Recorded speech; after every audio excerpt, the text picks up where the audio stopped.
So this is the first night of the full moon. So I want to talk a little bit about the moon, the cycle, and the cycles of nature.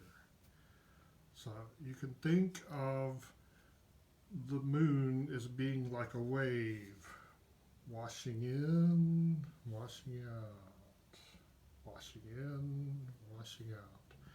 And so the moon energy goes in and out. It's like the tides that for half the month it's going towards the earth and the other half it's going away from the earth. And so that's what happens with the phases of the moon. At the new moon is the time of beginnings, the time when it's a good time to start things. It's a time when the energy is at its lowest ebb. And as the moon waxes, as the moon gets bigger, there's more and more energy coming towards the earth from the moon until you get to the full moon. At the full moon, the magic is at its peak. This is the best time to do spells, the best time to do magic. This is why covens meet on the full moon unless there's a global pandemic like we're having now. And then after the full moon, when you get into the waning moon, this means the power is going away from the earth. So, and it gets less and less till we get to the new moon. So, the new moon's a good time for beginning things. The waxing moon's a good time for healing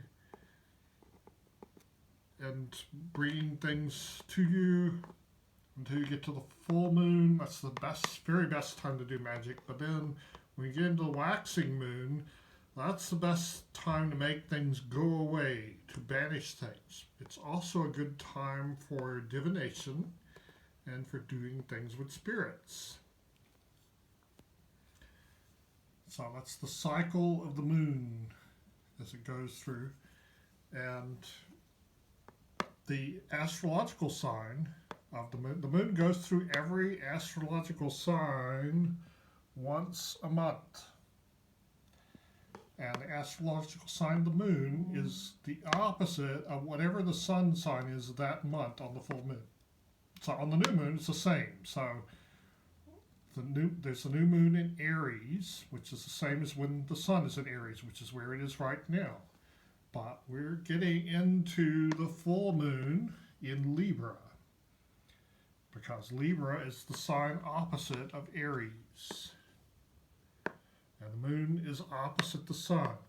So when we get into aspects, opposition is like the full moon. Full moon is the sun-moon opposition.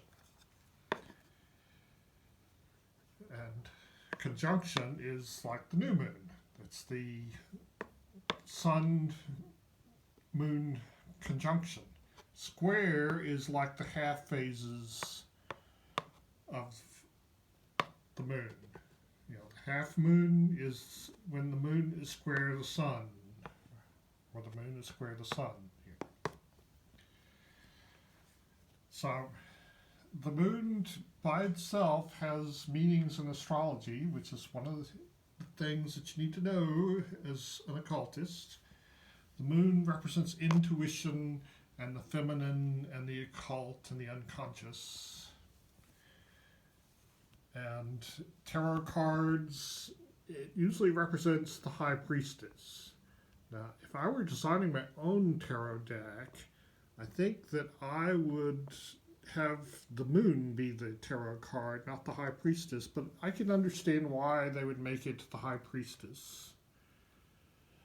But it also often represents the female pope, Pope Joan, who's a legendary woman who was able to infiltrate the Catholic Church and get herself elected pope. And so she's often shown with a Bible,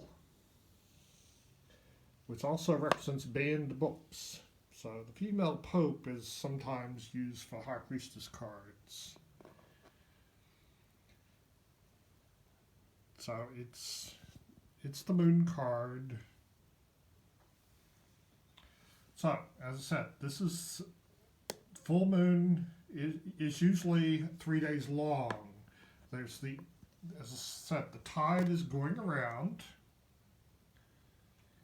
and there's a point where it changes from waxing to waning. That's the middle day of the full moon, but the day before and the day after are also considered full moon. So it's 3 days of full moon, and this is the first night of the full moon. Now, the new moon only has 2 nights. It's the night that it actually changes, and if you do a new moon ritual, you want to do it after the change from waxing to waning, or from waning to waxing, because that is the new moon, and the night after that is also a good time to do new moon rituals. The night before the full moon, when it's waning, that's the absolute peak of waning, and this is called the dark of the moon. And this is the really best time to do banishing and curses and divination. It's the ultimate waning moon night. So, as I said, full moons is a peak time for magic, so covens like to do our full moon rituals together. And we're physically prevented from doing that, like right now. So I hope this is helpful. There's a particular goddess invocation often done on the full moon, which is known as drawing down the moon. This is where a invocation is done by the priest on the priestess, and the priestess attempts to channel the goddess. And there's a poem called The Charge of the Goddess, which the priestess then recites, usually because the priestess, being able to channel the goddess is not an easy thing to do, and probably in your early stages of your career as a priestess, the goddess manifests in changing your voice or something like that. Being able to just speak because she's speaking through you is not an easy thing to do. And so the Charge of the Goddess is a good substitute for the words of the goddess in cases where you're not feeling that inspired.